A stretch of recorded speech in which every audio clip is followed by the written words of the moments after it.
5, and Srila Prabhupada arrives in Caracas. What an event! Srila Prabhupada comes to Venezuela from Mexico. He comes with Guru Das, with Shruta Kirti, with Paramahamsa, Swami at that time. And now the devotees decided that I was the one who was going to wash Prabhupada's feet.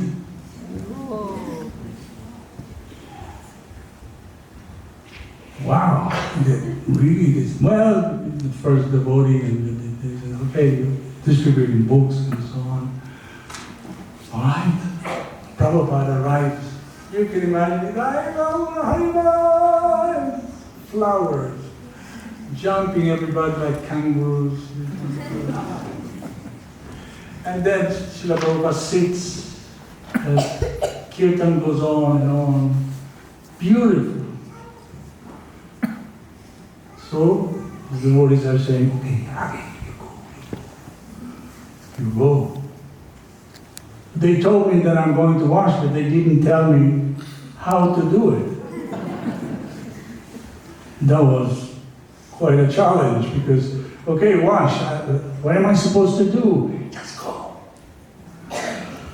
All right, what do I have in front? I have honey, yogurt, ghee,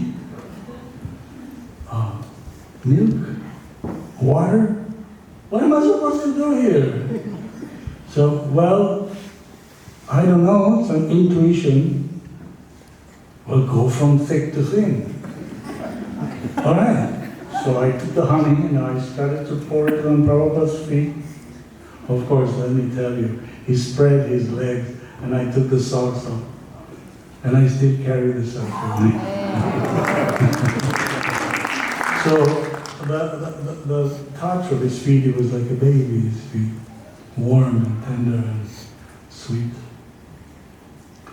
So here is a big bowl, and he puts his feet on top of it, and I start to pour the honey, and then yogurt. Why not? They don't have the yogurt, and then I started to massage his feet, and I went.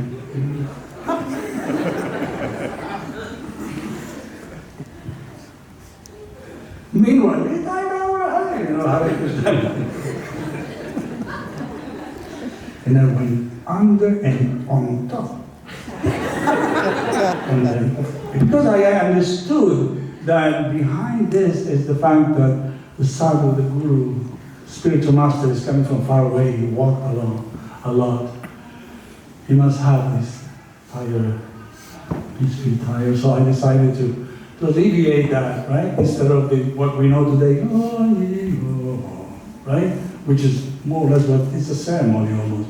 But for me, it was not a ceremony, it was a relief. So, relief Prabhupada's tired feet. So, I went on and then okay, a little bit of milk, and I went on again. So I hear a voice from behind. I don't know who it was. Somebody kicked me in my behind and told me, "Havi, what are you doing?" And I was so scared. I didn't know, oh my God, I'm committing serious mistakes. I'm offending Prabhupada. And I slowly lifted my head to look at him, and he went.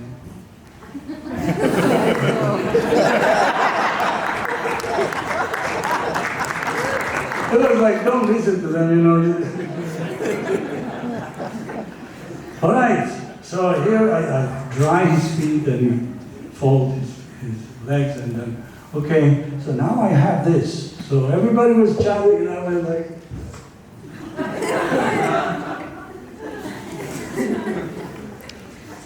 approximately 20 times. This is 1, 2, 3, I mean, it was a lot. What am I going to let everybody have a little bit of this nectar, this treasure. People were wet. Everybody was wet. So, well, it was time to go and take the bowl to the kitchen. So I went to the kitchen, I put it in, and I ran back to the temple. But one part of my brain said, "Are you going to leave it at that?" So the other one said, "What do you mean? What are you going to do with that? All those elements there at the bowl?" And I said, "I don't know. What do you think I did?" Huh? Yes, I drank it. Completely, I went. It was a smile that keeps me alive still. It is that experience of Prabhupada. And then Prabhupada, he practically disfigured his face when he saw Nityananda, and Chaitanya said, "Paramo Karuna Bahuvijana, Nitai Vavachan." And tears came from his eyes. It was such an emotional and such deep feeling. It was the same feeling I got the first time I visited the devotee in Israel. Second time, I'm sorry. Second time I visited him, he said, "Do you want to hear my guru, my spiritual master?" And I said, "Yes, please." Now, it happens that this devotee's name is Dinesh Chandra. And Dinesh Chandra and Krishna Devi are coming from California. And they were sent by Prabhupada to Israel to open a temple. He was the one who recorded the first classes of Prabhupada in the late 60s and early 70s, before Krishna Kanti recorded his class. So he had those 7.5-inch tapes. There was a collection, and he put the first one, he put it there. You can imagine right there. Then I put the headphones, and I hear, "Vandeham Sri Guru Sri." I remember that my hair standing on everywhere, and there was a sensation of, I don't know how to express it all. It was amazing. Meanwhile, plates of food are going from the kitchen to the altar. More plates and more plates and more plates. And what is this? And they said, "Well, today is a special day for us." Why? Today is the appearance day of Lord Chaitanya. So I said, "Oh."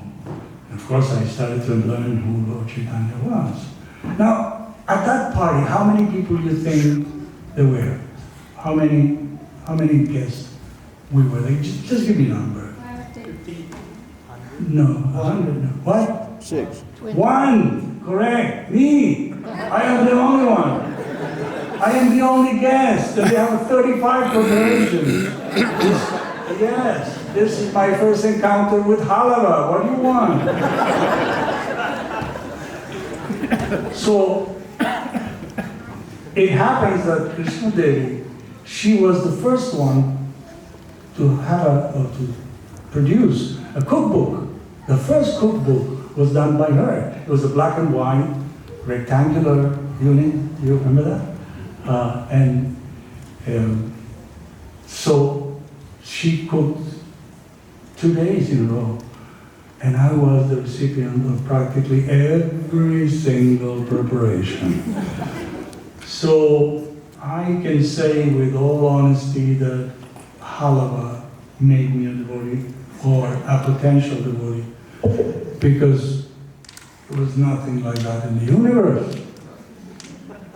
Anyways, this is how I had the chance to become a devotee, a disciple of Srila Prabhupada in 1973 in Los Angeles. I was initiated with other devotees like Virabahu Prabhu and yes. So we were distributing books, we're doing kirtan, we're going out to expand So it came a point where I couldn't, the social side of it was not appealing to me, so I decided that I would like to marry, and I got married, and then I came to England. My two elder kids, Jagi and Shraddha, they are born in Watford, and we did night and day dream, like, what was that? Yeah.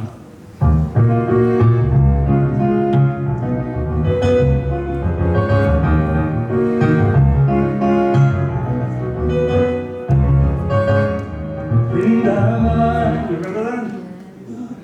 Yes or no? Because Yes. and then this.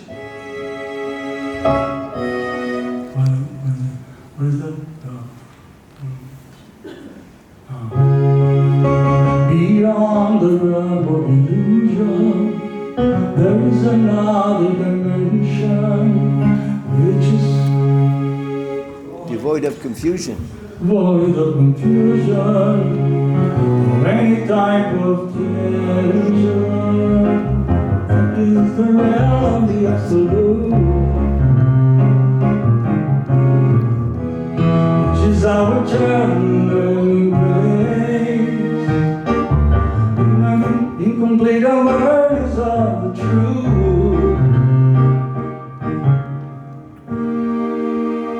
Oh, again, how goes the incomplete awareness of again? Incomplete awareness of the truth.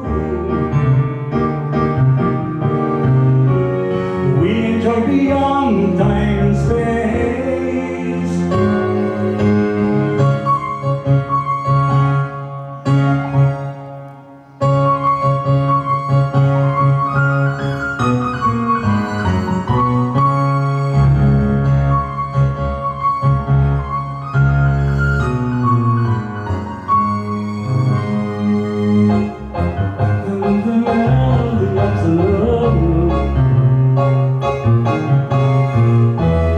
Which is our eternal dwelling place. Incomplete words of the truth.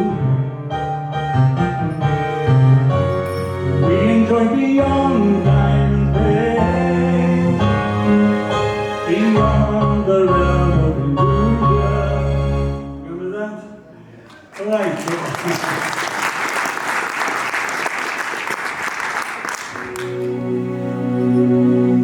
Now, Mahaksha. Who remembers Mahaksha? Mahaksha. What a human being. What a beautiful person. And how talented he was. Remember we did the Concord, right? We did his songs. And his songs were amazing. And it's curious because he was not a conventional musician. He played guitar, but he played guitar the way he tuned it. He didn't tune it like nada. No, he had his own, and not only that, he sang in a very particular way. He was raw, like a I don't know, Nordic Bob Dylan or something. You know, we on the road, illusion, it's so nice. Right? He was like that. So he recorded, he composed, I'm sorry, this.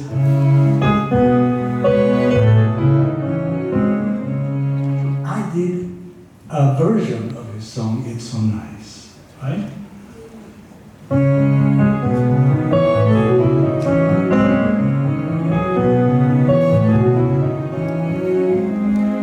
Look for the one who cares.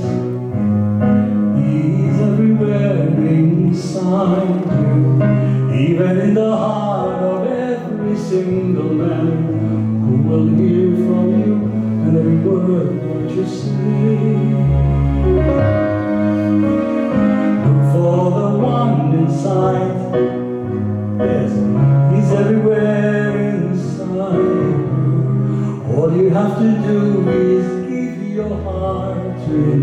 Don't be afraid of it. There is no end to his love. It's so nice. It's so nice. It's so nice.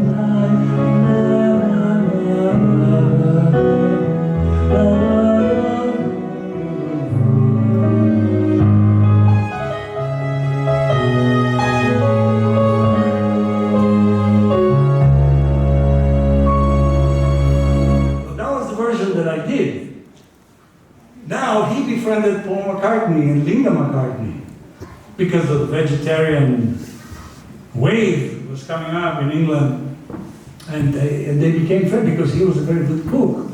And then Linda was into vegetarian food, of course, Paul also. So I gave this version of his song in a cassette, and he gave it to Paul McCartney. At that time, Paul McCartney was caught with some weed in Japan. It was a scandal. It was a big, now everybody buys it in pharmacy. But at that time, it was like a crime. It was a horrible crime. So it was a shame. He was caught in Japan, and Japanese people are extremely sober and serious.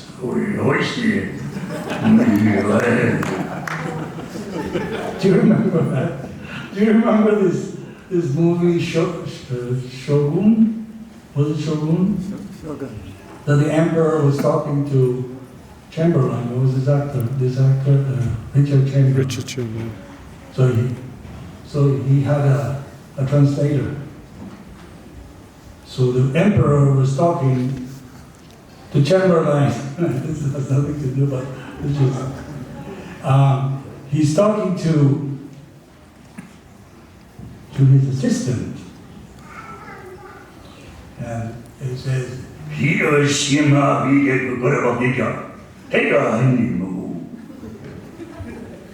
and the translator said, the emperor says that the lotus flowers are blooming today beautifully.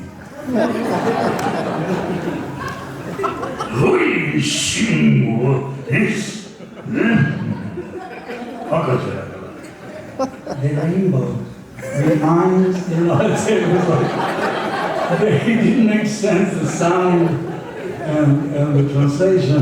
Anyway, he came back. Paul came back from Japan, and he closed doors, he started to record, and he did wonderful songs. One of them is called One of These Days. And in an interview, some newspaper or magazine, I'm not sure, man asked him, what is this song, One of These Days? And he said, well, I received from a friend, a Hare Krishna friend, I received a cassette. And this is my reply for the proposal. Remember, there was look for the one we give. He said, one of these days I'll come around. That is documented.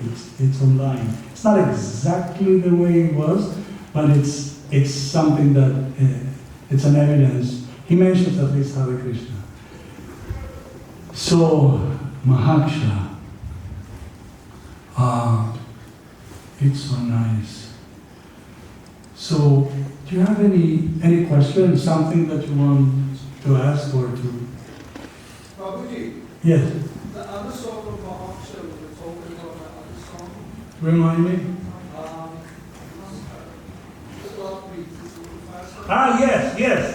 Yes.